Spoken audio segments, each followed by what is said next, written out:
Lideramos el camino de la opinión pública y buscamos que la cultura del debate alcance consensos y soluciones a los problemas de nuestro país.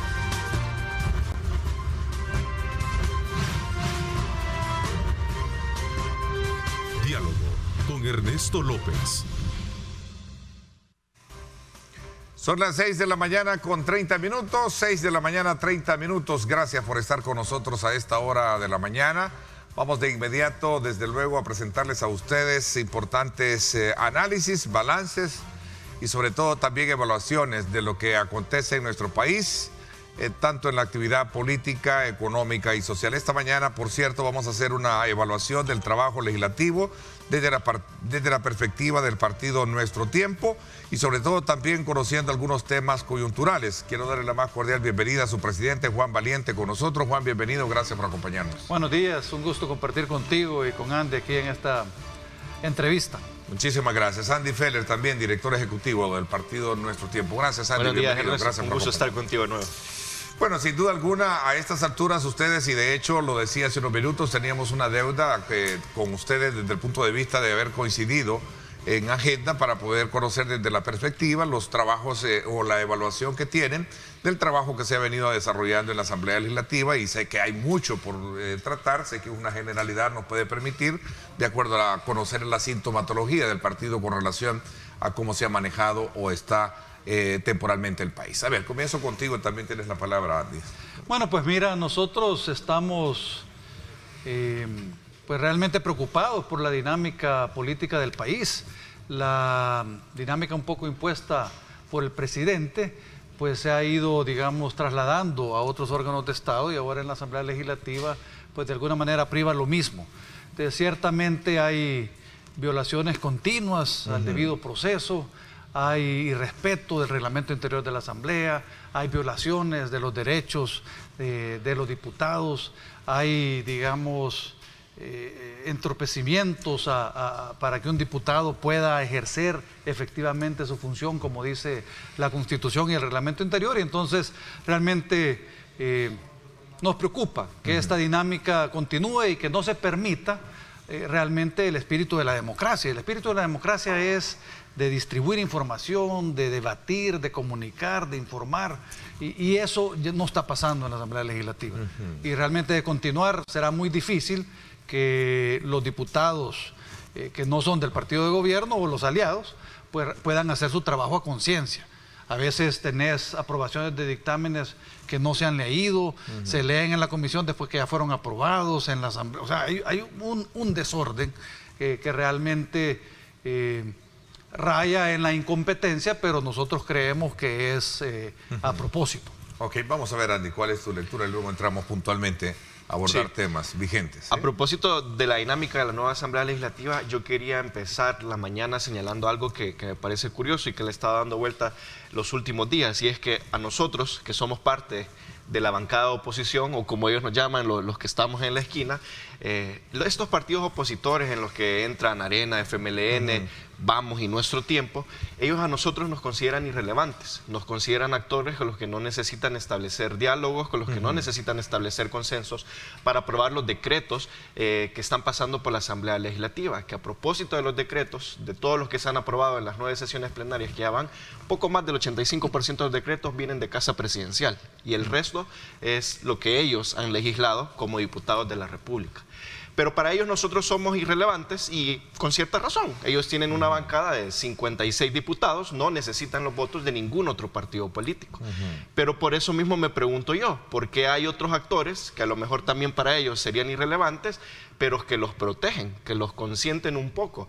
Por ejemplo, el partido Gana, el partido PCN y el partido PDC, que son los únicos 3 partidos que no son parte del oficialismo, que son parte de la Junta Directiva. El PCN tiene una secretaría que se la repartió entre Reinaldo Caldosa y el diputado Serafín Orantes, mitad de la legislatura uno y la otra mitad otro.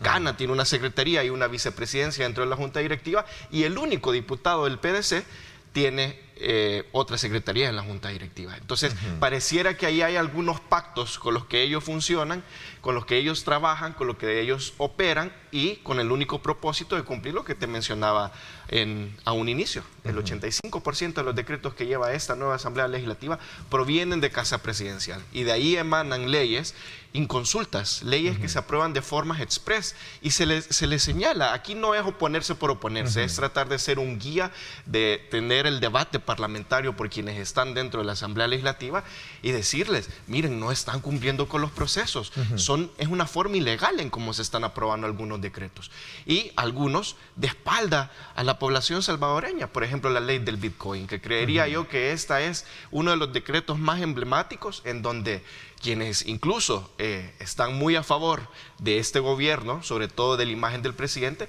pues están con temor y grandes dudas con respecto a esta ley que viene a tocar en definitiva directamente el bolsillo de todos los salvadoreños. Hay un elemento que figura en esta nueva, digamos, escenario, en este nuevo escenario que tiene la Asamblea Legislativa. En primer lugar, es una Asamblea Legislativa que tiene mayoría calificada precisamente del partido oficial, siendo el partido oficial, lo cual significa darle sustento a lo que ellos han venido planteando desde un principio.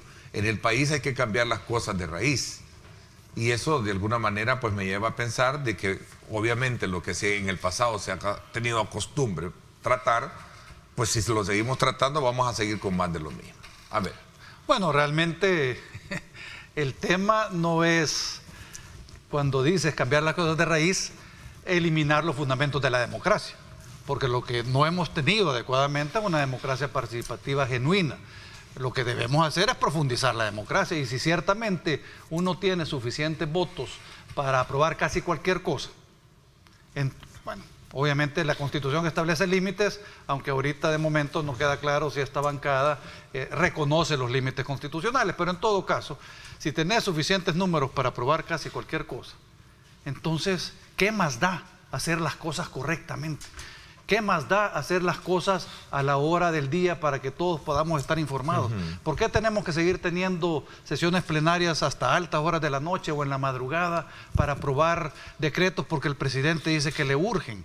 Cuando realmente se puede dejar la plenaria en receso a las 5 de la tarde, se reconvoca para las 8 de la mañana y se continúa trabajando. O sea, no, yo siento que hay un montón de prácticas que lo que buscan realmente es minimizar y quizás tratar de simular que somos menos los que no necesariamente estamos de acuerdo con este gobierno.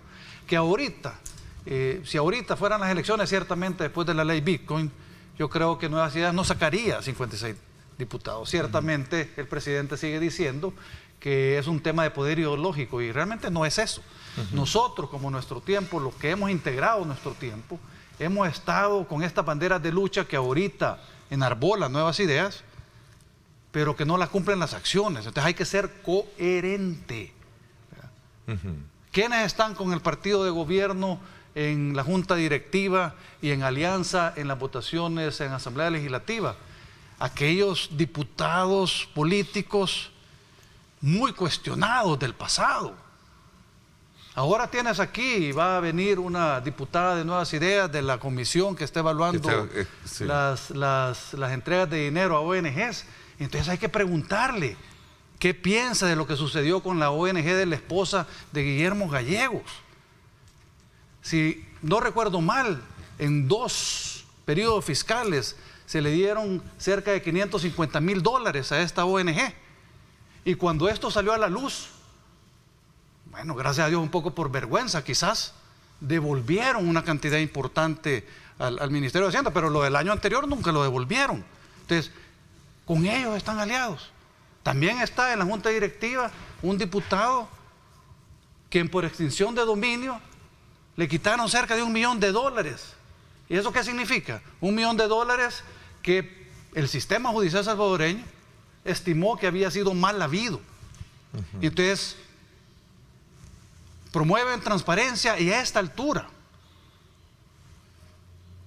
todavía no sabemos quién pagó el viaje de Osiris Luna a México y a Estados Unidos. Y entonces no puedes decir que defiendes unas cosas y hacer totalmente otra cosa. Eventualmente la gente se dará cuenta del engaño y podremos tratar de derrumbar nuevamente la democracia hacia digamos, la institucionalidad, hacia la fortaleza, el desarrollo, y no seguir con estos discursos que al final esconden otros intereses. Bueno, la parte más medular y coyuntural hoy es el tema de la ley Bitcoin. Tú lo decías y lo hacías mención con relación a un tema que fue y pasó desde luego bajo la inconsulta, ¿no?, de muchos sectores que han expresado su inconformidad. Este es un tema que, por cierto, para este día entiendo va a haber una cadena nacional del presidente y creo que será un tema que va a tener que abordar, entre otros que seguramente siempre aborda. Habrá que ver qué dice el presidente de la cadena nacional. ¿Cómo ven ustedes lo del Bitcoin? Desde el punto de vista de que hay algunos sectores que conocen, porque es una parte muy, digamos, elemental, reconocer que es técnico un tema, que es algo que no se puede de alguna manera detener, ¿verdad?, de forma tajante, pero tampoco así de manera tan colocarla para que cambiar patrones que sin duda alguna no está el país en esa preparación, y especialmente muchas personas. Correcto.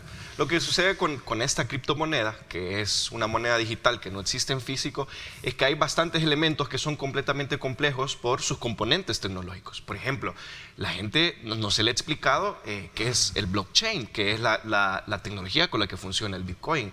No se les ha explicado que es una plataforma de exchange, que es las aplicaciones donde uno puede comprar, vender, convertir Bitcoin, ver los precios. No se les ha explicado que es una stablecoin, que es otra criptomoneda a la cual se pueden convertir tus activos de criptodivisas para tenerlos estables en cuanto a la conversión en dólar. Todos esos elementos las personas los desconocen. No se les ha explicado que los cajeros que se pretenden traer a El Salvador o los cajeros que están ahora en la playa del Zonte, la comisión para extraer dinero de ellos es sumamente alta. No es lo mismo que ir a un cajero automático de X banco. Todos estos elementos se desconocen, y lo más preocupante es la fluctuación y la volatilidad que tiene esta criptomoneda. Solo el día de ayer, si no me equivoco, o antier en la noche, esa criptomoneda estaba rondando el precio de los $34,000. En cuestión de 20 minutos algo pasó y la moneda bajó a $29,000, es decir, cayó cerca de $4,000 en cuestión de 20 minutos. ¿Qué va a pasar si se le pagan a los salvadoreños sus salarios con Bitcoin? Es decir, si a alguien le pagan el salario mínimo y recibe $300, ¿qué sucede si en 20 minutos ya perdió el 40% de su salario? A propósito de ello, nuestro diputado en la Asamblea Legislativa, Johnny Wright, presentó en la sesión plenaria pasada, en la ventanilla de la Asamblea Legislativa, una reforma al Código de Trabajo, al artículo 120, si no me equivoco, para garantizar que los salarios de los salvadoreños se sigan pagando en dólares. Porque esa es quizá la preocupación más alta con respecto a esta criptomoneda. Y yo creo que ellos manejan un discurso de si no estás a favor, es porque no estás a favor de abrazar los cambios tecnológicos, la revolución industrial que se está viviendo, pero hay que ser honestos. Sí es importante abrazar la tecnología y los cambios que se están dando, pero no debe ser de una manera impositiva y no debería de ser tampoco de una manera completamente absoluta. ¿Por qué no manejar un proyecto de ley en donde se introduzca este mecanismo, pero que no toque los salarios, que no toque el pago de impuestos de esa manera? Y una de las grandes preguntas es, ¿estará listo el Ministerio de Hacienda para recibir o rastrear y monitorear las transacciones que se hagan por medio de esta criptomoneda? Que, dicho sea de paso, sería una forma mucho más, común para que se lave dinero en nuestro país que en cambio del dólar, ¿verdad? Vamos a ver, tengo algunas reacciones del presidente para ponerlas en el contexto, para tratar la manera de poner en equilibrio el análisis que tenemos. El presidente, de acuerdo a un tuit donde dijo: los salvadoreños ya me conocen y saben que jamás haría algo que no fuera en su beneficio. Al final da a entender de que no hay ninguna mala intención y mucho menos buscando afectar a los salvadoreños con esta medida. Y dice en el segundo párrafo: es obvio que no soy perfecto, reconoce que a lo mejor puede equivocarse. Ni por cerca, solo Dios lo es. Pero esta ley se ha trabajado a conciencia para que no afecte a nadie y para que traiga beneficios a millones de salvadoreños. ¿Sí? A ver. Bueno, no sé qué decirte. ciertamente parece, primero, una ley, si se ha trabajado a conciencia, se trabajó a oscuras a conciencia, porque hasta ahora nos venimos a enterar que hubo un par de meses donde personeros, promotores del Bitcoin estuvieron viniendo a El Salvador para negociar con la familia del presidente los términos de la nueva ley. Ahora, la ley en lo público, la ley en el proceso democrático, ciertamente no tuvo un debido proceso. Se metió a última hora del día, cuando llegó la ministra de Economía a presentar la propuesta, una ley bastante simple para un tema tan complejo, y esa misma noche se estaba aprobando la ley. No se dio la oportunidad para que la comisión respectiva escuchara a los personeros del Banco Central de Reserva, escuchara a los personeros de la Superintendencia del Sistema Financiero, escuchara a los representantes de la Bolsa de Valores, escuchara a otros actores importantes para debatir este tema y para poderlo hacer correctamente.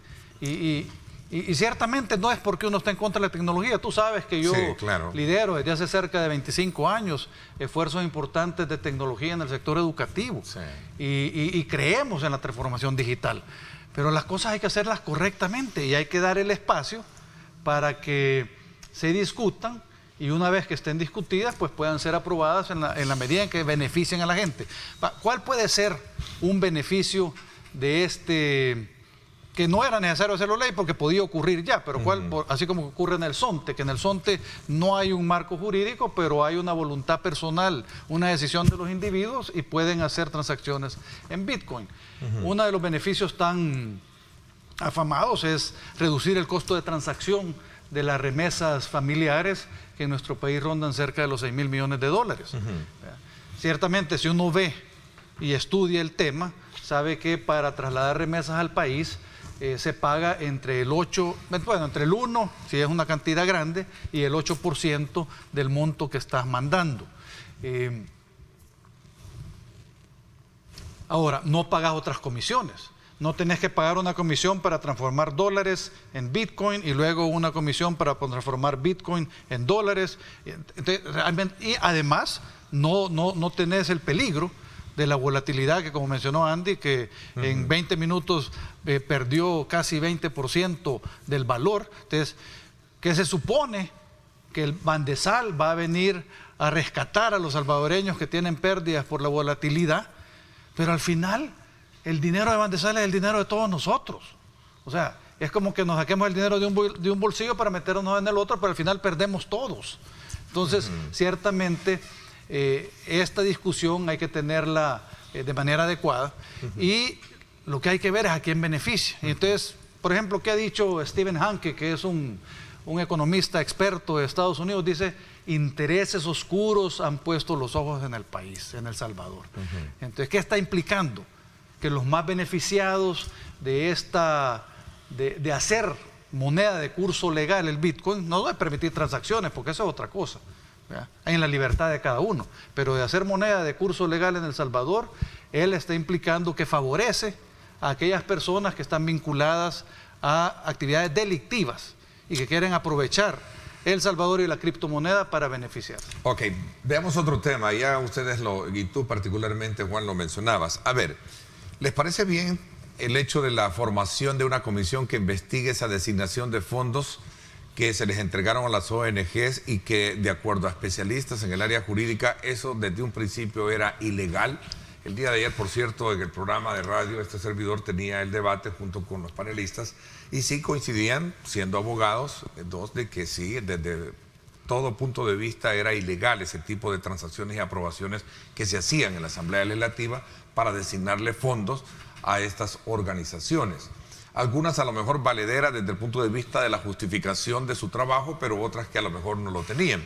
Prueba de ello es que el día de ayer, por cierto, y más adelante vamos a tener a la presidenta de la comisión, Alexia Rivas, que nos va a comentar detalles de las entrevistas de dos asesores que hicieron precisamente para poder indagar cuál era la metodología de aprobación de estos fondos. Ahí vamos a tener, desde luego, a conocimiento el resultado de esas entrevistas. ¿Cuál es digamos, ustedes ven positivo esto también? Porque al final, si no se corrigen las cosas que desde un principio se hacen mal, el país no va a avanzar en esa materia. Yo creo que es importante que este tipo de acciones no pierdan el enfoque sustancial para el que debería de realizarse. Claramente, si sos un partido nuevo que promovió durante la campaña y en su discurso ir a acabar con las prácticas de la vieja política, pues deberías de cumplir con ello. Pero ¿cuál es la forma para realizar eso? Habrá que realizar una cacería de brujas que se preste a la persecución política, que creo yo que eso es a lo que más cuidado le tendríamos a este gobierno, porque por sus signos autoritarios, por los signos que ha mostrado de imponerse, de pasar sobre la ley, así como lo hizo cuando se instaló en la Asamblea Legislativa el 1 de mayo y puso de facto a sus magistrados en la Sala de lo Constitucional y de facto al fiscal general de la República. Cuando ves ese tipo de actitudes, no sabes qué esperar, qué se espera de ese tipo de comisiones. Pero en sí, la comisión tal cual, creería yo que sí es algo importante para investigar, que ciertamente, como tú señalabas y tus panelistas habían señalado acá, que el traslado de dinero a estas ONGs históricamente se ha prestado para malversar fondos desde la Asamblea Legislativa. Y Juan puso un ejemplo claro, que es la ONG de la esposa del diputado Guillermo Gallegos. Entonces, pero aquí es donde uno entra en duda. Si a este diputado lo consintieron y a uno de sus personajes más cercanos, que casi que su mano derecha, lo nombran gerente de operaciones de la Asamblea Legislativa y a él le dan, él tiene la única vicepresidencia de la Junta Directiva que no es de Nuevas Ideas. Entonces uno se pregunta, ¿será que a este diputado lo van a investigar o van a investigar a los enemigos o a los opositores de este gobierno y de ese mismo diputado? Entonces ahí es donde uno pone en tela de juicio la manera en cómo están actuando, pero habría que esperar cuáles son las declaraciones de la presidenta de esta comisión para ver si sensatamente se está utilizando esta herramienta en la Asamblea Legislativa. Además de, ciertamente ese peligro existe, pero yo más allá del peligro, lo que primero te diría es que en lo personal estoy profundamente satisfecho que se ha hecho esta comisión. Si este tipo de abusos han ocurrido durante muchísimos años. ¿Tú lo conociste cuando fuiste diputado? Por supuesto, y lo denuncié y voté en contra del presupuesto, porque era un abuso. Nosotros, por ejemplo... Sí, ¿concurriste a aprobación de 2 presupuestos o 3? Quiero ver. Sí, el periodo 3 presupuestos. ¿En los 3 presupuestos ibas a partida? En los 3 presupuestos iba a partir de una u otra forma. Te voy a explicar algo aquí que los ciudadanos deben conocer. Diferente es cuando hay ONGs o instituciones que colaboran con instituciones del Estado y desarrollan programas, pero hay un programa, hay un plan, la partida presupuestaria está adscrita a un ministerio y el ministerio debe darle seguimiento al desarrollo de ese proyecto. Eso, digamos, en principio me parece correcto. O sea, no hay ningún inconveniente en que haya iniciativas público-privadas para desarrollar ciertos proyectos que son de beneficio para el país. El problema de estas partidas era, porque yo creo que ahorita han metido a todos en el mismo huacal, y yo creo que hay que ser un poco más finos en el análisis. Hay que ser más finos en el análisis. O sea, cuando contrataba el Ministerio de Educación a la UCA para manejar todo el diseño, la conceptualización de la PAES, por ejemplo, eso tenía y era un proceso donde varias universidades participaban, tenía un programa muy claro, objetivos, tenía formas de medir el resultado, etc. Eso es una cosa. Pero lo que sucedía era, por ejemplo, yo recuerdo en una ocasión que la Corte Suprema de Justicia informó a la Asamblea Legislativa que del presupuesto asignado iba a dejar sin usar cerca de 14 y fichas millones de dólares. Y entonces revisamos el presupuesto en la reducción de fracción que tuvimos en esa ocasión, vimos lo que estaba haciendo, había en principio voluntad de apoyar el presupuesto, pero como en aquella ocasión sí se leía todo y se leía bien y se leía a conciencia, y se repartían los dictámenes y repartía la información para que los diputados pudieran ejercer su criterio y votar de acuerdo a él. Entonces, cuando se estaba leyendo el dictamen de presupuesto, cuando terminó, digamos, el presupuesto ordinario, empezó lo que se le llama las colas del presupuesto. Y de repente la Comisión de Hacienda, sin información debida a los diputados, porque nadie nos había informado, sin que se discutiera, digamos, en las fracciones, o sea que algo estaban ocultando, empezaron a distribuirse los 14 millones y salen no sé cuántos cientos de miles para la alcaldía de no sé dónde, no sé cuántos cientos de miles, y así empezaron a aparecer. Por supuesto que voté en contra, denuncié los abusos, la corrupción prevalente, y eso es bueno que se ataque. Lo que pasa es que hay que atacar correctamente y ser coherente y poner a todos en la misma mesa, ¿verdad? Porque este tipo de abusos no puede seguir ocurriendo en el país. O sea, pero esto era, digamos, como lo que salía del barril. Y sin embargo, todavía hay que ver lo que hay adentro, porque muchas veces hay también mucha corrupción en los programas tradicionales que ejecuta el gobierno, y entonces hay que tener, digamos, un compromiso muy especial con la transparencia, con el ataque a la corrupción, con el ataque a la impunidad, para que realmente podamos hacer los cambios. No se trata de discursos. Ok, ¿tú conociste algunas ONGs ligadas a los partidos políticos? Hablo de todos los partidos políticos ahí representados durante el periodo que tú estabas, que de alguna manera recibían ese tipo de partidas sin ningún tipo de justificación o plan, como tú bien lo colocas. Fíjate que a mí no me dio la impresión, pero no, tampoco es que haya tenido yo capacidad de hacer una evaluación profunda, ojalá que esta comisión sí lo haga. No me dio la impresión que hubiera ONGs ligadas a partidos políticos. Lo que sucedía en la Asamblea Legislativa era que empezaba a convertirse en el reino de las personas que fungían como diputados, y no tanto, aunque siempre un poco, pero no tanto en interés del partido político. Cosas que a mi juicio beneficiaban al partido político y eran negativas en el sentido de la partidocracia, eran las contrataciones políticas. O sea, ahí tenías tú absurdos de estarte reventando, no sé, eran una cantidad de millones impresionantes. Bueno, que son 270, casi 300 millones de dólares en términos. No, yo estoy diciendo lo que los partidos hacían en contrataciones. En contrataciones, sí. Si el presupuesto de la Asamblea son como 60 millones, cerca de 50 millones eran de planilla, y en la época cuando Guillermo Gallego fue presidente, se gastó incluso como 5 millones más. Y entonces, cuando esta Asamblea tomó posesión, habían como 55 millones en personal. Ciertamente allí hay personal institucional que hace su labor y que es necesario, pero hay montones de millones en contrataciones políticas. Ahora, ya a la parte de las ONGs, a mí me dio la impresión que era terreno más de beneficio e interés personal del diputado. O sea, que el diputado del departamento X quería buscar la manera de congraciarse, entonces buscaba un proyecto para una alcaldía, para no sé qué, y al final estos proyectos, como no tenían proyecto, no tenían plan, no tenían objetivos, $250,000 a la ONG X, ¿verdad? Eso es lo que decía el presupuesto. Entonces, ¿cómo verificás si realmente se usa adecuadamente? Entonces sí hay elementos que justifican el trabajo de esta comisión para ver de qué manera. Por supuesto que sí. Lo que nosotros estamos demandando es que sea un trabajo correcto, profundo y equitativo. Y transparente, ¿no? Porque es importante para el país. Ok, hay un elemento importante detrás de todo esto, y ayer comienzan ya las primeras indagaciones, y para eso fueron citados 2 exfuncionarios o empleados, digamos, en su calidad de asesor, que estuvieron en la Asamblea Legislativa. Sí, y habrá que ver cómo opera la comisión. Creo que era el licenciado Solano y no recuerdo cuál era el otro invitado. Orellana.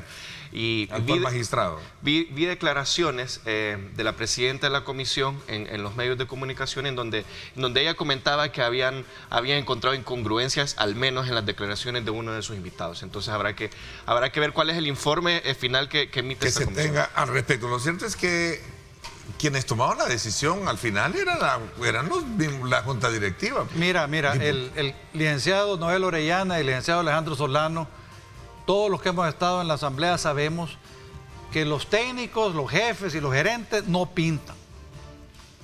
Ahí los que toman las decisiones son los diputados, especialmente los de la junta directiva y los de la Comisión de Hacienda, porque estos cambios en el presupuesto los hacían en la Comisión de Hacienda. El dictamen salía de la Comisión de Hacienda con esos cambios hechos.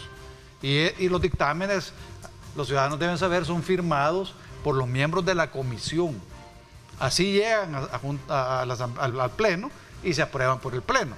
Por supuesto, los que nos opusimos normalmente a ese tipo de actividades siempre fuimos minoría, y ahora que tiene mayoría de nuevas ideas, esperemos que esto pueda hacerse genuinamente, a fondo, para todos. Ok, voy a dar una pausa comercial, corriendo en el tiempo, la ley del agua. Otro tema que está en boga y que me gustaría abordarlo desde ustedes. Gracias, me dicen acá. Bueno, Ernesto, no leíste el párrafo sobre el tema del Bitcoin, dice, donde el presidente Nayib Bukele dice: muchos en la oposición han querido confundir al pueblo salvadoreño sobre la ley Bitcoin, inventando falsedades y tratando de meter miedo donde no existe ningún problema. Como lo dije el 1 de junio en la Asamblea, el aparato ideológico lucha por volver a controlar el Estado. Ahí está, esa es otra de las declaraciones que emitiera el presidente de la República en uno de sus tweets con relación a este tema de la ley Bitcoin. Pausa y regresamos hablando del tema del agua. Aquí están imágenes desde Los Chorros para que usted conozca cómo está el tráfico a esta hora de la mañana, 7:01.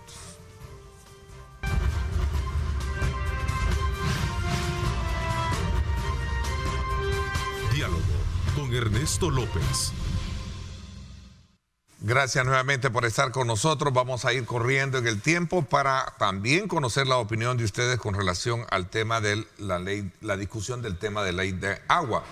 Una ley que sin duda alguna ahora deja un poquito más en claro al conocerse algunos elementos que contiene este documento en cuanto a el elemento de autoridad que va a tener. Ahora se llama ASA y que es precisamente la que tendrá bien hacer las designaciones y permitir las evaluaciones de exploración, así como también del uso del agua.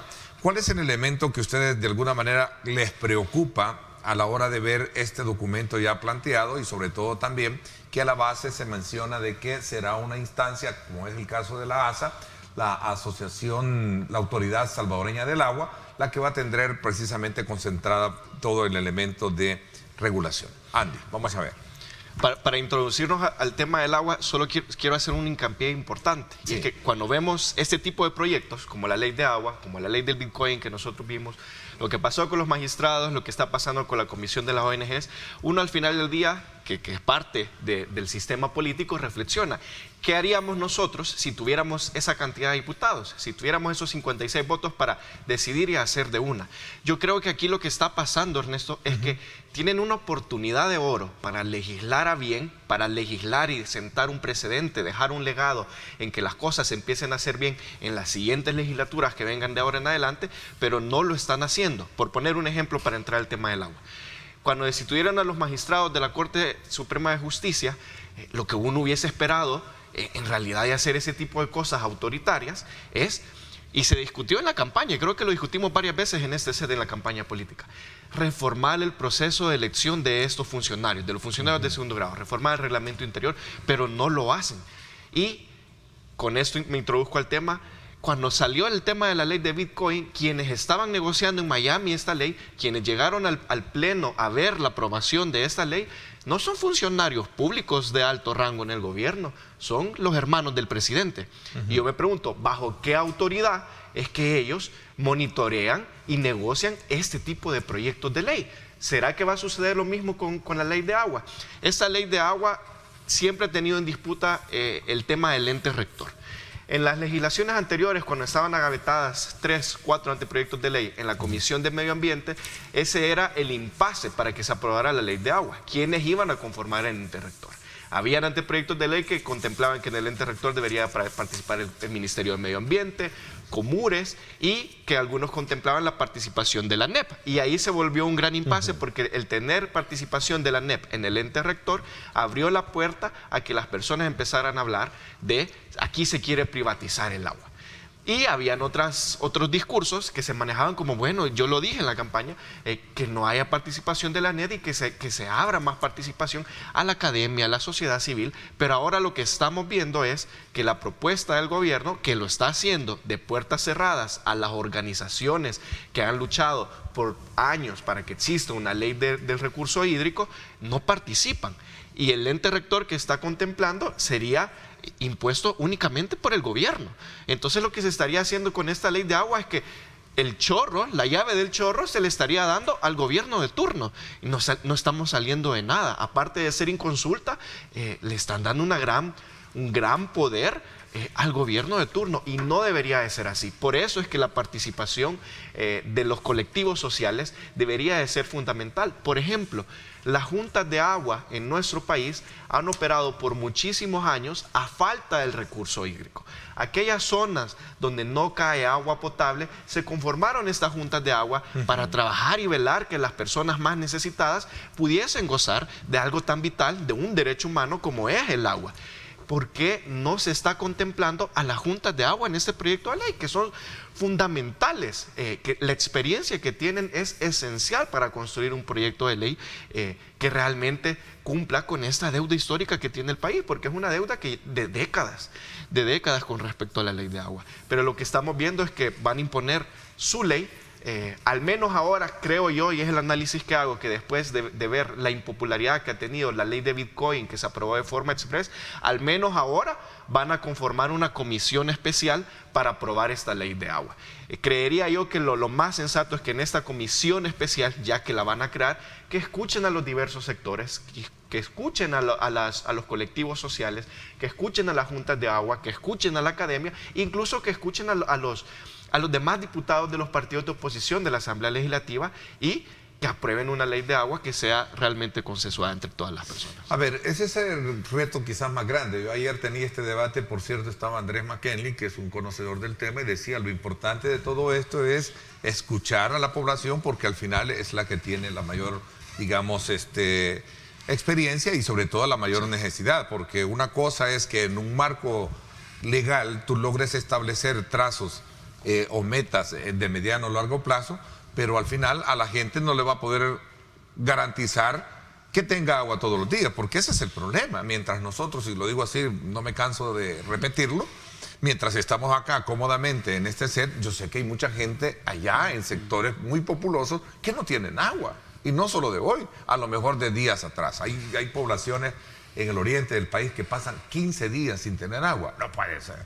Sí, ciertamente la cita que pusiste de McKinley es relevante porque el objetivo principal es que hay que proteger el recurso hídrico y hay que buscar la manera que los salvadoreños tengan acceso a agua potable. Y ese uso doméstico, ese uso, digamos, personal es quizás lo más importante que debe garantizarse. Entonces, aparentemente, yo no la he leído a profundidad la propuesta del gobierno, pero por lo que está diciendo McKinley es uno de los temas que hay que revisar en la ley de agua. Ahora, en esta discusión siempre se busca la manera de simplificar los temas y de demonizar conceptos. Por ejemplo, entrampó la discusión de la ley de agua en los periodos anteriores, que fueron casi, no me acuerdo si eran 20, 15 años, entrampó el tema de por qué los privados deberían participar o no en el ente rector de la ley de agua, y eso entrampó la discusión inútilmente, porque para mí, por ejemplo, era importantísimo, y creo que eso tenemos consenso en el partido, que las juntas de agua participaran en el ente rector. Y las juntas de agua son públicas. No, las juntas de agua son privadas. Es el esfuerzo de comunidades privado, un esfuerzo privado de las comunidades para resolver su problema de agua ante la falta del Estado, que no viene a hacer efectivamente su función en los lugares abandonados, excluidos de los beneficios del desarrollo. Entonces, ¿cómo a esta gente no la vamos a escuchar? Y cómo de repente vamos a decirles, mire, ¿sabe qué? Todo por lo que trabajó e invirtió y no sé qué, ahora es propiedad de ANDA. No podemos. Tenemos que buscar la manera de respetar el trabajo, el trabajo colectivo en general de estas comunidades que han logrado de alguna manera resolver parcialmente su problema de acceso al agua, pero de una manera, digamos, institucional, incorporando las juntas de aguas a la ley de agua para regular de mejor manera esos esfuerzos y hacerlos parte de la solución. ¿Ya? Pero ahorita, ¿qué hacemos? Los demonizamos. ¿Por qué? ¿Por ser privados? No, hombre. O sea, realmente la discusión técnica debe hacerse sin pasiones, en busca de garantizar que el Estado cumpla con la función para la cual existe, que es resolver los principales problemas o atender los principales derechos de los salvadoreños Juan, y las salvadoreñas. Pareciera ser que, y digo pareciera ser porque eso es parte de toda la, digamos, forma o mecanismo que van a llevar a cabo para hacer las consultas, pero de forma tajante he escuchado algunos discursos en los cuales sostienen de que quien va a tomar las decisiones va a ser este ente regulador, que es la ASA, y ahí no van a haber privados. Es decir, será una institución que va a estar precisamente tomada y controlada por el Estado. Lo cual en principio tampoco es necesariamente malo, pero nosotros creemos que los ciudadanos deben ser escuchados. Los ciudadanos, nosotros, somos privados. Y todo el elemento ahí es por el tema de la explotación. Por supuesto. De aquellos grupos económicos o de empresas que comercializan el agua en este país. No solo que comercializan, hay mucha y no solo lo industria, comercializan, sino que industria agrícola también, que consume mucho. Que requiere mucha agua, entonces lo que debe buscarse es que haya una adecuada compensación de aquellas industrias. O sea, nosotros también necesitamos alimentos. Y necesitamos que haya, o sea, tenemos también ahí un derecho de acceso a la alimentación en proceso de discusión. Entonces, pero debe estar adecuadamente regulado. Entonces, lo peor que podemos hacer es, así como el presidente lo está haciendo ahora, decir que, porque hay algunas preocupaciones sobre la ley Bitcoin que se impuso de manera inconstitucional a nuestro juicio, sin discusión, sin publicidad, a última hora, en la noche, ¿verdad? Es porque somos parte del aparato ideológico de la oligarquía. No, por favor. O sea, nosotros lo que necesitamos es discutir sensatamente las cosas y permitir que los ciudadanos, todos, construyamos un mejor país. Entonces, de esa manera se avanza. Pero realmente estos bloqueos y esta actitud de que si yo lo digo está bien y solo yo tengo razón y los que piensan un poco diferente es porque son lacayos del imperialismo o porque son aparato ideológico de la oligarquía, por favor. O sea, así realmente yo esperaría que los ciudadanos y las ciudadanas vayan tomando conciencia de lo que tenemos que hacer para fortalecer la democracia y tenemos que buscar la manera de convencer a los que ahorita detentan el poder, que tienen que cambiar los mecanismos políticos de discusión, que tienen que cambiar los mecanismos políticos de tomarnos en cuenta como ciudadanos para decidir el destino del país. Y brevemente, este gobierno con esto está asumiendo dos compromisos.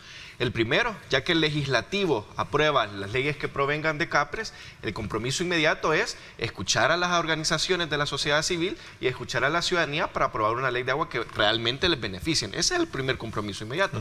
Pero el segundo y el más importante es que al final la ley puede quedar y eso queda en papel. Pero es el mismo gobierno también el que tiene que garantizar que cuando las personas abran el chorro en su casa, que el agua caiga.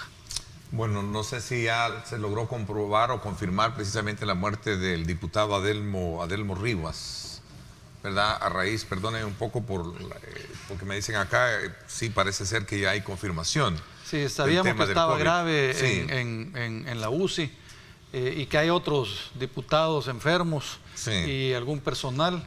Y sí es un nuevo llamado de atención para que no nos descuidemos y que sigamos tomando medidas de precaución adecuadas a pesar de la vacunación. De hecho, hay estudios ahorita que confirman que aquellos países donde se ha vacunado casi exclusivamente con Sinovac, es necesario posiblemente considerar una tercera aplicación de la vacuna. Sí, Adelmo, sentimos mucho y extendemos nuestro pésame al partido Gana y a sus amigos y familiares.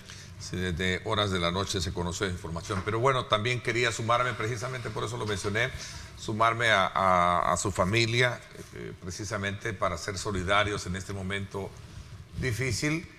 Creo que autoridades de salud han confirmado también un incremento en casos de COVID, por lo cual es importante y necesario que acatemos las recomendaciones, que no bajemos la guardia, precisamente en una situación como esta en la que pueden dispararse los casos. Bueno, entre otros temas está la elección de magistrados. Voy a correr así rapidito el tiempo porque ya son pocos minutos lo que nos quedan, ¿verdad? Pero está también el proceso que lleva a cabo la Comisión Política para entrevistar y que ya cerró ese ciclo de entrevistas para los nuevos funcionarios de la Corte Suprema de Justicia. Bueno, te lo mencionaba hace un momento, el proceso sigue siendo lo mismo y ellos tenían los votos para reformar el proceso y garantizar que realmente las personas más idóneas lleguen a esos cargos. Y lo que hemos visto ahora es que parece que este proceso se rige por una sola pregunta. A los candidatos que están participando les preguntan si están de acuerdo o no con lo que ellos hicieron la noche del 1 de mayo cuando golpearon a la sala de lo constitucional de nuestro país. Creería yo que el proceso sigue viciado y ahora impregnado de signos de autoritarismo. Y solo quiero aprovechar el espacio porque también he visto algunas entrevistas en donde abogados muy valientes han contestado a las preguntas de los diputados de esta comisión, respetando y poniendo al centro y como prioridad los principios democráticos de nuestra república. A ver, sí, Juan, tu reflexión final con relación a este tema, porque quieras o no, es un punto también que marca de alguna manera la preocupación de sectores para poder tener una independencia de poderes en el país. Bueno, ciertamente es una preocupación gravísima que esta Asamblea Legislativa va a poder poner 10 magistrados en la Corte Suprema de Justicia, cuando todo el diseño, el modelo para garantizar un balance de poderes era que pusiera un máximo de 5 y de esa manera se fuera generando, digamos, una rotación adecuada y que ninguna Asamblea Legislativa, ninguna legislatura pudiera poner mayoría en la Corte Suprema de Justicia, lo que ahora va a ocurrir. Entonces, ciertamente es una preocupación gravísima porque cuando uno enfrenta un problema y tiene que ir a las cortes del país, lo menos que uno espera es que el juez sea el compadre de la otra parte, ¿verdad? O que el juez le deba un favor a la otra parte, porque entonces lo que menos se logra es una independencia judicial y al final, ¿quiénes salimos dañados? Los ciudadanos. Entonces, ciertamente, esta Asamblea ha ofrecido mucho, pudo haber modificado el reglamento interior para mejorar el proceso de elección de funcionarios de segundo grado, tomar en cuenta otros criterios de manera que pudiéramos poner a las personas idóneas ahí. Todavía puede, digamos, ser valiente y decidir poner precisamente a los que piensan que lo que pasó el 1 de mayo fue un golpe de Estado en el país. Que pongan a esos en la Corte Suprema de Justicia para tratar de garantizar que la democracia se fortalezca en medio de este caos que se ha generado por las decisiones de esta Asamblea. Ok, el tiempo se me fue. Quiero agradecerles el que me hayan acompañado esta mañana y nos hayan permitido conocer el pulso, la opinión y la posición que tienen con relación a estos temas de país. Gracias, Juan. Muchas gracias, buenos días. Gracias también a ti. Gracias, Renzo. Un gusto estar contigo. Gracias. Vamos ahora a conocer un poco lo que sucedió el día de ayer en la comisión especial que investiga el destino de los fondos otorgados por la Asamblea Legislativa a ONGs. Está con nosotros Alexia Rivas, diputada del partido Nuevas Ideas. Así es que me voy a la pausa y regresamos con ella.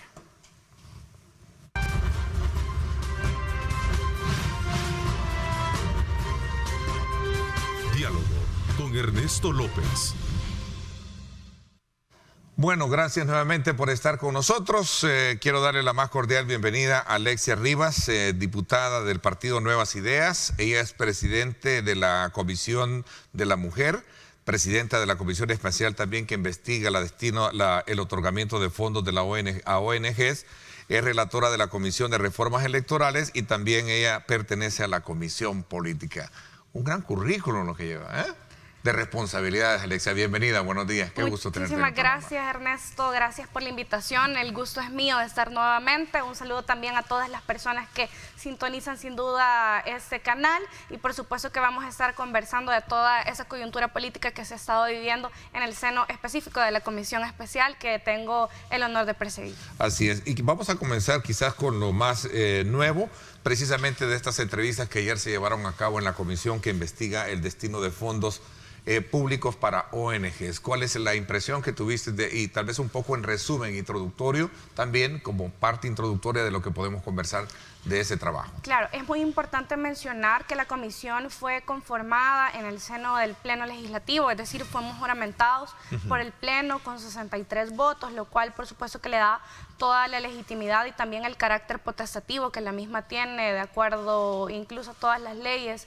vigentes. Es importante mencionar que esta comisión nace también en el seno de una serie de denuncias que existían también y de ese clamor popular de querer transparentar los procesos que se daban dentro de la misma Asamblea Legislativa y específicamente dentro de la Comisión de Hacienda. ¿A qué me refiero con ello? Bueno, los diputados a su antojo siempre estuvieron manoseando no únicamente el presupuesto general de la Nación, sino también los dictámenes que se daban en las mismas comisiones de Hacienda. Es por ello que nosotros tomamos la decisión de iniciar una investigación que por supuesto conlleva toda una serie de hallazgos que hasta este día ya me voy a especificar a qué me refiero. Pero lo más importante es saber el mal manejo y todo un mecanismo que se instauró en la misma Asamblea Legislativa para poder estar desviando fondos, dinero que obviamente pudo ser utilizado en obras de beneficio social, y nosotros con esa lucha que tenemos contra la corrupción en aras también de ser transparentes y de que no existan negociaciones bajo la mesa, es que queremos que la población sepa la forma oscura en cómo los diputados de las anteriores legislaturas utilizaban ese dinero. ¿Eran piezas claves estos dos asesores para poder comprender o iniciar ese proceso de indagación que entendería yo tendrá otros alcances mayores de participación o de entrevistas? Definitivamente sí. Nosotros tenemos una juramentación que se realizó de abogados también penalistas porque hemos dicho que las acciones civiles y penales van a determinar también la culpabilidad de otros involucrados, pero tomamos a bien citar al magistrado Noel Orellana y a Alejandro Solano como primeras personas de interés que la comisión determinó. ¿Y por qué? Bueno, por dos razones. Primero, porque el magistrado Noel Orellana fue técnico de la Comisión de Hacienda por varios años y Alejandro Solano fue el jefe de todos los técnicos que existían en la Asamblea Legislativa. Definitivamente ellos son personas que conocen técnica y jurídicamente también cómo se realizaba el manejo dentro de las mismas comisiones. Y por supuesto que el día de ayer esta situación arrojó también temas muy importantes que pusieron en la palestra pública esa confirmación que nosotros ya habíamos venido denunciando de las alteraciones que se daban con los dictámenes. Lo que sucede actualmente es que nosotros públicamente estamos compartiendo también todas las pues además de las plenarias, las comisiones que realizamos. En el pasado también se hacía, sin embargo se hacía a medias. ¿A qué me refiero? Bueno, existen muchos documentos magnetofónicos que se van a poder contrastar y que obviamente los abogados penalistas ya tienen, en el sentido de que discutían inicialmente los diputados cómo era que se llevaba a cabo todo el dictamen. Sí. Pero lo que confirmó el licenciado Orellana ayer fue de que en efecto lo que sucedía era de que los diputados se reunían, empezaban la conversación, empezaban a decir a qué ONG buenas sí les iban a dar dinero, porque las hemos definido como ONG buenas porque hay que decir que hay ONGs buenas, pero hay otras que evidentemente son malas, y que los diputados daban un receso, se ponían de acuerdo. Posterior a ello, una vez ya el dictamen, él ya lo tenía listo, le daban un listado y le decían, bueno, a estos también se les van a dar. Él tenía que modificar obviamente el listado por la petición que les realizaban en ese momento los diputados, y específicamente las presidencias de las comisiones de Hacienda modificaban el listado.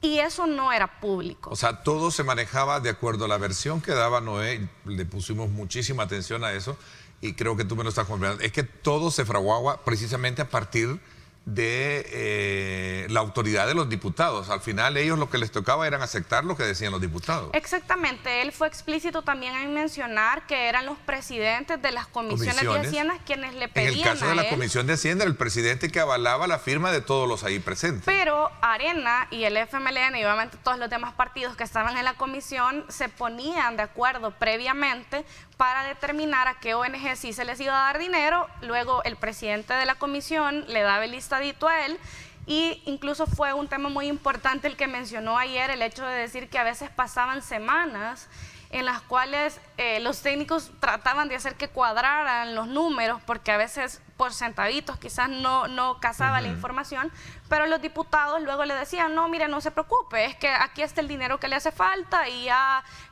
todo está listo. Obviamente eso se daba en la Comisión de Hacienda, pero también lo que el magistrado manifestó el día de ayer es que no únicamente se daba en la Comisión de Hacienda, sino que ese mecanismo oscuro que los diputados instauraron pasaba también al Pleno Legislativo, en el sentido de que, si bien es cierto, quizás ya se había establecido el dictamen en la Comisión de Hacienda, a la hora de pasar al Pleno Legislativo, habían diputados que empezaban a solicitar la palabra para hacer modificaciones al mismo dictamen, incluir más ONGs que obviamente no habían sido discutidos los criterios bajo los cuales se les iba a dar ese dinero, y se modificaba el dictamen. Es decir, ese dictamen estaba manoseado no únicamente por los diputados que estaban en la Comisión de Hacienda, sino por los diputados que estaban en el Pleno. No había ningún procedimiento, más había discrecionalidad en esto.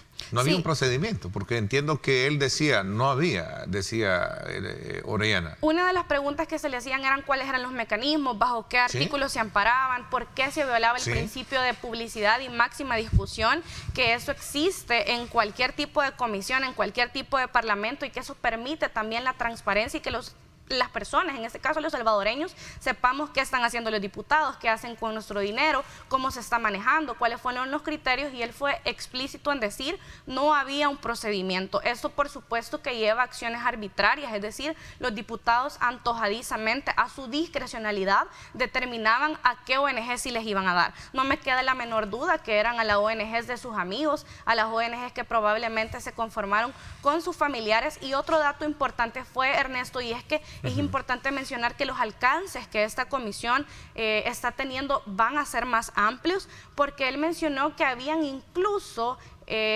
partidas presupuestarias a ONGs que venían ya desde la Casa Presidencial, a petición de ministros. Es decir, podemos estar hablando que incluso el alcance puede llegar a exministros que ya tenían determinado también, no sé bajo qué mecanismo, bajo qué criterio, estoy seguro que tampoco no había un procedimiento establecido para decidir a qué ONGs les iban a dar dinero. Y lo más triste es saber que hay ONG buenas que incluso tuvieron que haber recibido más dinero, u otras que quizás están esperando que se les dé algún tipo de apoyo y que nunca sucedió. Lo decía el exdiputado Juan Valiente, decía que el problema es que se ha logrado meter a todas en el mismo cuchubal, y creo que hay que reconocer que hay ONGs que tienen desde luego un trabajo que se ve a simple vista, ¿verdad? Hay muchos de ellas, el caso del polígono Don Bosco, donde muchos jóvenes en el sector de Soyapango han sido, yo he sido testigo a lo largo de mi trayectoria, he vivido en ese sector, de cómo muchos jóvenes han sabido superarse a partir de esa ayuda. Y así habrán otras, sin embargo, Ernesto, nosotros hemos sido bien claros en que no vamos a estar catalogando, ni satanizando, ni es una persecución contra todas las ONG. Sin embargo, las que sí han estado haciendo las cosas mal van a tener que responder, pero sería irresponsabilidad de mi parte decir que todas las ONG son malas. Nosotros lo hemos dejado muy en claro, y van a ser ellos en su momento quienes van obviamente a poder exponer si realmente han hecho su trabajo. No, yo siempre lo he dicho, quien nada debe, nada teme, así que los que de verdad han hecho un trabajo muy bueno, enviarles mis felicitaciones y exhortarlos a seguir haciendo las cosas de una manera correcta. De la cantidad de ONGs que se tienen registradas, de acuerdo a esa... ¿Qué cantidad hay que estarían de alguna forma bajo la sospecha de que eran producto de, ¿cómo se le llama esto?, creadas a favor o a fines de partidos políticos? ¿Hay algún número? El día de ayer, me parece, salía un artículo en el cual también se mencionaban que las vinculaciones directas de ONGs también habían llegado a ex primeras damas, es decir, yo soy el presidente, yo le doy la autorización a mi esposa para poder crear su ONG, yo soy en la junta directiva y le doy dinero, ¿verdad? Evidentemente ese proceso a todas luces está incorrecto, es algo que realmente no abona realmente a la transparencia que el país necesita, y eso estoy hablando viene desde 1994 que iniciaron esas investigaciones. Sin embargo, nosotros hemos sido también claros en mencionar que la investigación no únicamente se va a limitar a un año específico, es decir, nosotros hemos pedido un dato histórico para poder saber quién inició ese mecanismo oscuro dentro de la Asamblea Legislativa y a cuánto asciende. Solamente del año 2011 al año 2021, el Ministerio de Hacienda nos remitió una información en la cual estamos hablando que son más de 279 millones de dólares. Sí. Y son 360 ONGs las cuales han recibido dinero. Obviamente nosotros estamos iniciando las investigaciones. Sí. Sería irresponsable de mi parte también decirle cuántas ONGs realmente... ¿300 cuántas son las ONGs que reportaban? 360. 360 únicamente del año 2011. Pero si estamos hablando que ya se tiene conocimiento que desde antes de 1990 ONGs han estado recibiendo dinero, yo estoy segura que esa cifra se va a quedar corta. A ver, 360 ONGs quiere decir que en este país estamos bien preparados. Sería pues. Preguntar quién no tiene ONG, porque al parecer, Sí, ¿verdad? estamos bien preparados. La verdad que me llama mucho la atención y perdón un poco el comentario, eres tú la entrevistada, a mí me toca preguntar. A ver, es muy importante mencionar que aquí no hubo ningún tipo de diferencia entre los dos partidos que tradicionalmente han estado gobernando. Te escuché decir esa declaración a otro medio. Sí, porque al final lo que decía el magistrado Noel era de que él cumplía órdenes obviamente de las presidencias, pero mencionó presidencias de Arena y del FMLN. No se hizo una distinción en decir de que Arena sí estuvo de acuerdo, el FMLN no, aquí sí se ponían de acuerdo para darle dinero a ONG fachadas. El matrimonio Arena Frente, como nosotros siempre lo hemos venido señalando, ya estaba consumado desde antes incluso que Nuevas Ideas estuviera en el poder. Es decir, ellos siempre mantuvieron una relación cercana, una negociación oscura, una negociación bajo la mesa, que por supuesto puso en detrimento todas las necesidades de los salvadoreños, porque estamos hablando, Ernesto, de 279 millones de dólares que pudieron ser utilizados en obras de beneficio para todos los salvadoreños, y que ahora estos partidos quieran estar hablando de transparencia es, además de una irresponsabilidad, la más completa hipocresía. Ayer, voy a hacer una pausa, ayer en el programa de radio teníamos a la opinión de Tania y teníamos la opinión de Julio Valdivieso, que en su calidad de abogado están dentro del panel de debate, y estaba también Marvin. Y ellos como abogados, de entrada les hice la pregunta: ¿existe base legal para que un órgano de Estado como la Asamblea Legislativa otorgue dinero a ONGs? No existe, nunca, no existe. No existe. Y también otra cosa que es curiosa es que el tema de las ONGs ha sido un tema que ha estado en boga y que todos han querido tener. Pero la gran ONG. pregunta, y vamos a entrar en ese análisis, Alexia, es ¿por qué lo hacía la Asamblea? Digo en este caso quienes estaban al frente. Es que decir la Asamblea Legislativa es demasiado banal.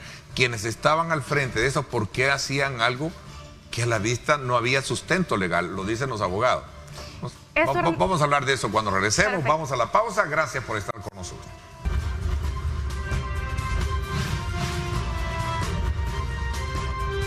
Diálogo con Ernesto López. Bueno, gracias nuevamente por estar con nosotros. Quiero decirle que usted puede proteger el esfuerzo de muchos años con una póliza convincente. Contrate su seguro contra incendios con Seguros del Pacífico, una empresa con más de 35 años en el mercado que respaldan su compromiso con los salvadoreños. Para mayor información, llame al 2283-0800 o al WhatsApp 7920-2127 o contacte a su asesor de seguros y contrate su seguro contra incendios con Seguros del Pacífico, una empresa con más de 35 años de experiencia en el mercado. Continuamos conversando con Alexia Rivas, diputada del Partido Nuevas Ideas y también presidenta de la Comisión de la Mujer, presidenta de la Comisión Especial de Investigación del Otorgamiento de Fondos a la ONG, relatora de la Comisión de Reformas Electorales y también pertenece a la Comisión Política. A ver, un poco en consonancia con el tema de lo que dejamos a primera mano. De todo este dinero, ¿se puede lograr tener responsabilidades de carácter civil o por tratarse de años que a lo mejor ya caducaron de acuerdo a la ley? ¿O se puede lograr establecer procesos civiles? Definitivamente que sí, esa es la razón por la cual también nosotros tenemos a un grupo de abogados penalistas que van a ser también los expertos y las personas que van a presentar los avisos ante las autoridades correspondientes.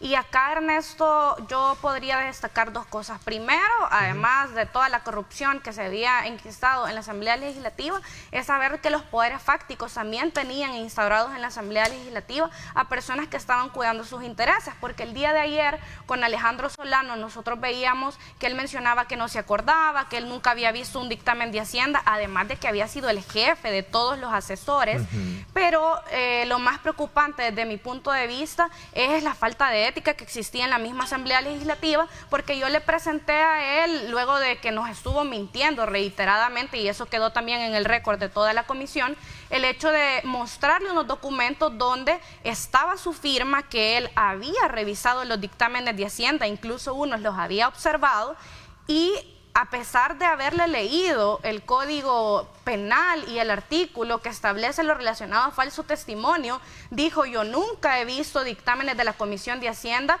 pero a la hora de presentarle esos informes que él firmó, dijo: no, es que quizás sí algunos, otros no. Entonces definitivamente estas incongruencias que el día de ayer estuvimos viendo de los dos invitados que tuvimos en la comisión nos demuestra que realmente había un mecanismo oscuro que incluso alcanzaba a ex funcionarios, ex servidores públicos que estaban en la Asamblea Legislativa, porque él también claramente dijo que además de haber sido el jefe por 30 años de esa unidad, porque él laboró 30 años en la Asamblea Legislativa, posterior a su trabajo también brindaba asesorías a empresas de tabaco, a cervecerías, a licorerías, incluso mencionó que había asesorado a la ASI, y usted lógicamente se pregunta, entonces, ¿cómo vamos a estar esperando que nuestro país realmente avance, que se den las leyes que los salvadoreños necesitan? Sí, obviamente han estado personas que han estado cuidando intereses y no de la mayoría de los salvadoreños.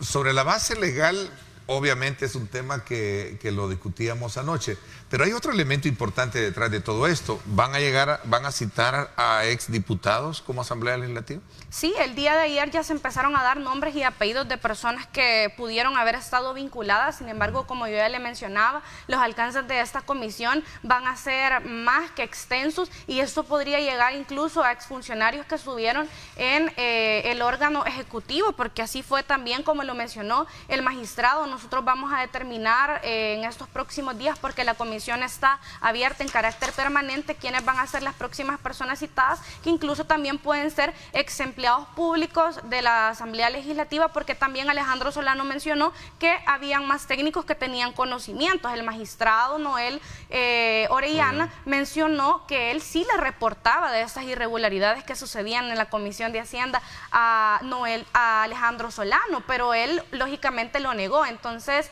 creo de que esto también nos sirve de insumo para saber quiénes sí están comprometidos con la lucha contra la corrupción, con aportar también a estos procesos que son de democratización para todos los salvadoreños, y quienes quieren seguir obviamente protegiendo los intereses de personas que ya sabemos quiénes son.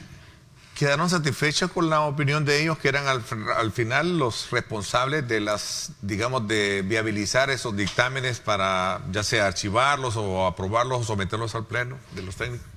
¿O quedaron insatisfechas? Tú como presidenta, ¿cómo quedaste? En lo personal, a mí me llena de tristeza primero saber que, sabiendo cuáles eran las irregularidades que se daban, nunca se denunció, nunca se hizo ningún tipo de señalamiento público, sino que eso era algo normal que sucedía. Yo no digo nada porque voy a mantener mi trabajo.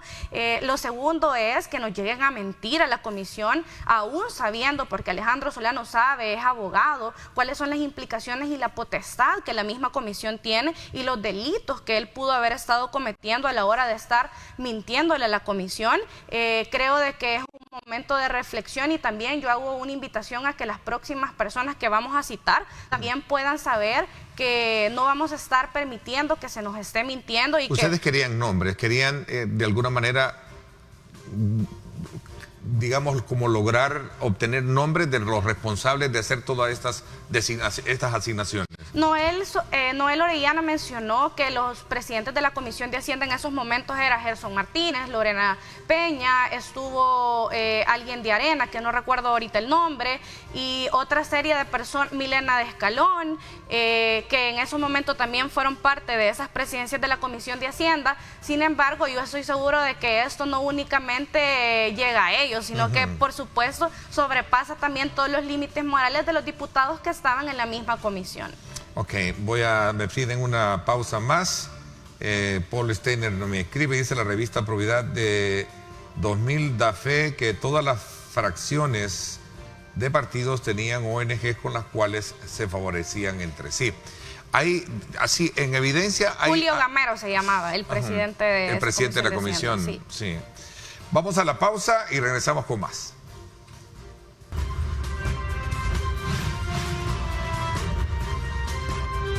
Diálogo con Ernesto López. Bueno, gracias nuevamente por estar con nosotros. Nuevamente le recuerdo a usted que puede proteger el esfuerzo de muchos años con una póliza convincente. Contrate su seguro contra incendios con Seguros del Pacífico, una empresa con más de 35 años en el mercado que respaldan su compromiso con los salvadoreños. Recuerde el número 22830800. Bueno, quizás voy a tratar la manera de entrar con otro tema.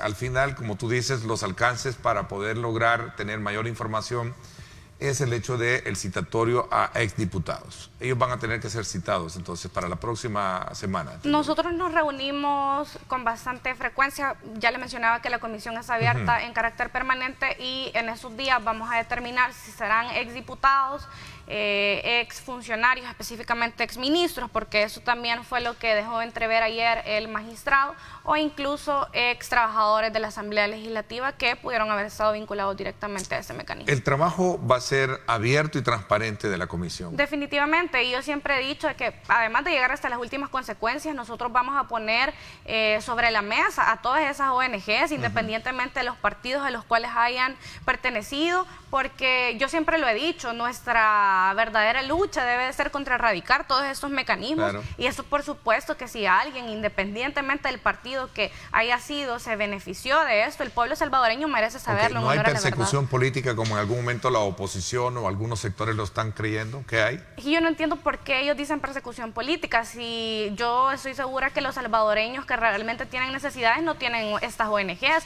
Esto era todo un entramado que realmente era un mecanismo, un pacto de corrupción que únicamente beneficiaba siempre al mismo círculo. Bueno, vamos entonces a esperar más. Hay trabajo para más tiempo, ¿no? En esta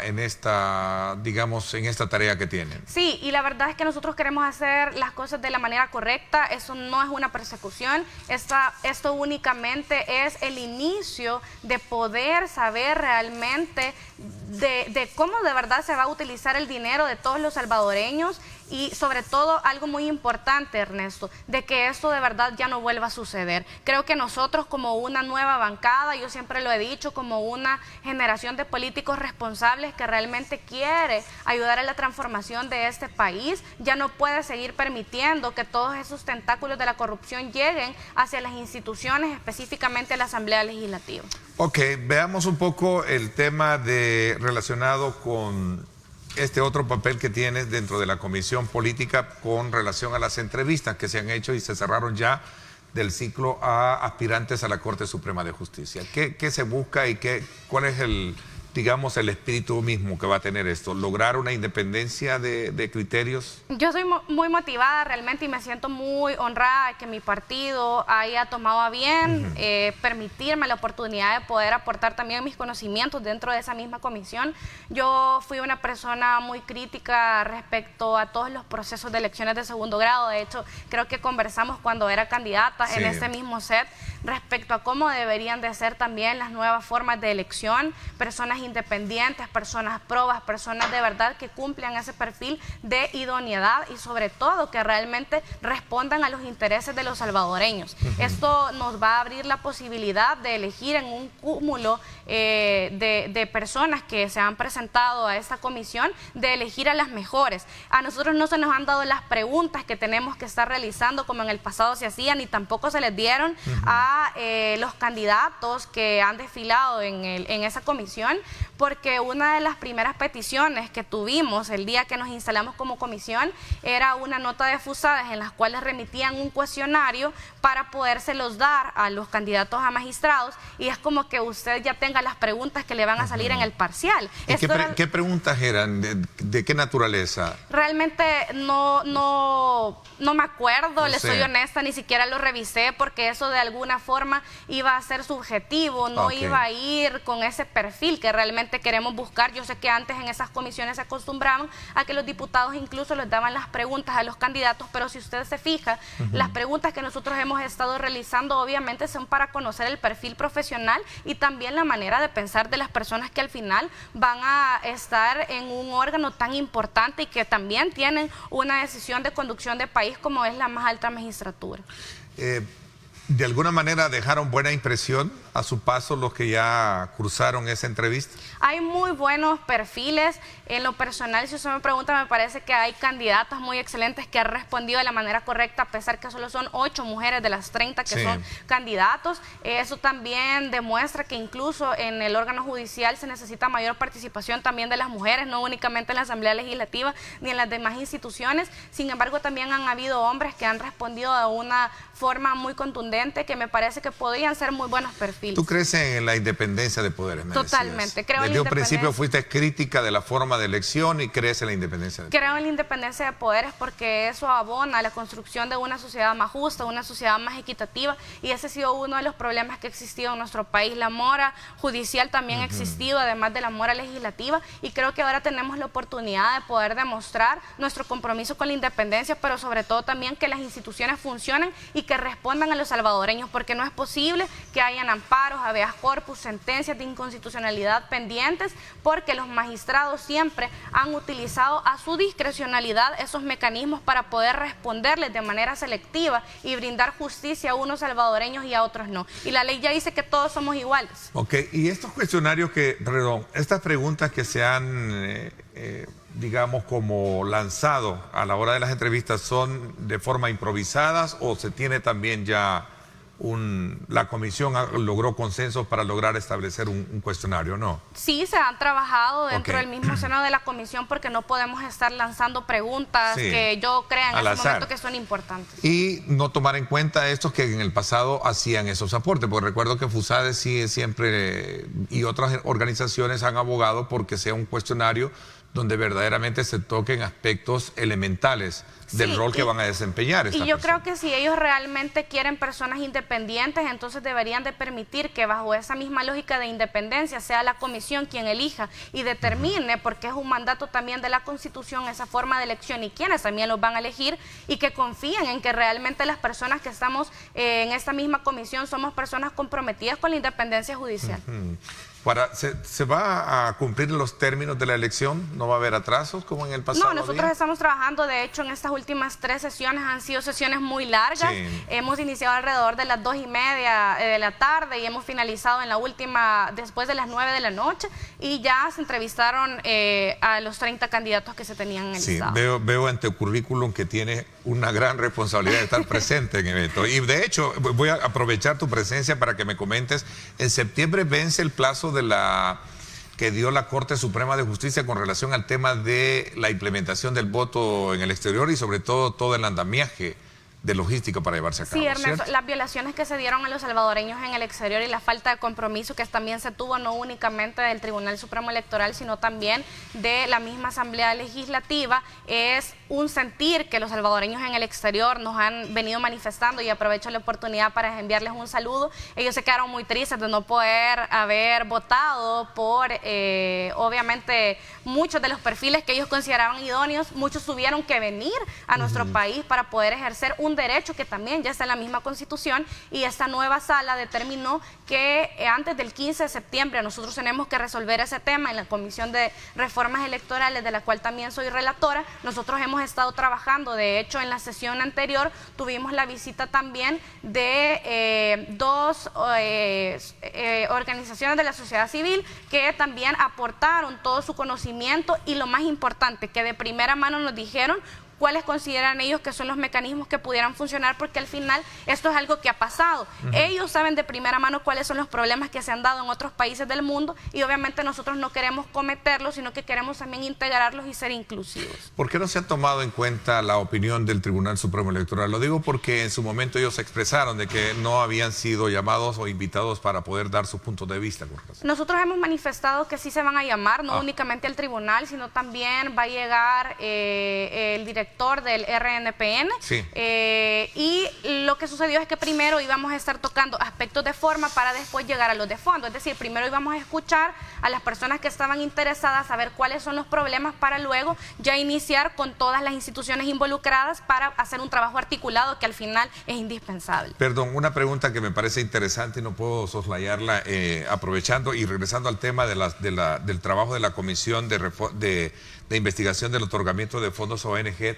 Escuché decir a Ernesto Castro, el presidente, el diputado Castro, que tenían conocimiento que la Corte de Cuentas estaba trabajando en establecer finiquitos a ONGs. ¿Es cierto esto o cómo está esta situación? Sí es cierto. Creo que lo más curioso y algo que siempre ha sucedido es que ya sabemos que la Corte de Cuentas siempre ha dado finiquitos a las personas que también han estado vinculadas en actos de corrupción, así que digamos que el hecho de saber si tienen un finiquito o no determina ni exima de responsabilidades, pero sí nos han llegado y es de nuestro conocimiento el hecho de saber que hay ONGs preocupadas de querer tener esos finiquitos, pero por supuesto que en su momento la Corte de Cuentas no hizo su trabajo, porque si no, entonces estos reparos ya fueran de manejo público y ellos hubieran hecho en algún momento también las denuncias respectivas.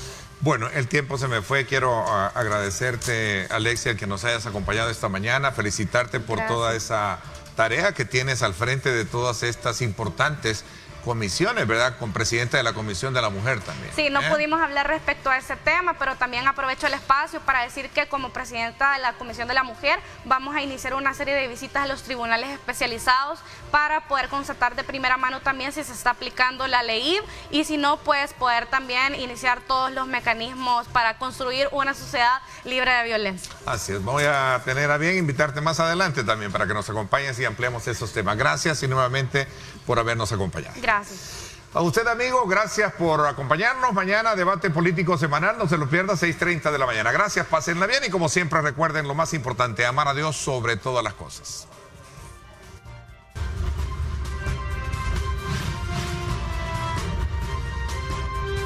Diálogo con Ernesto López.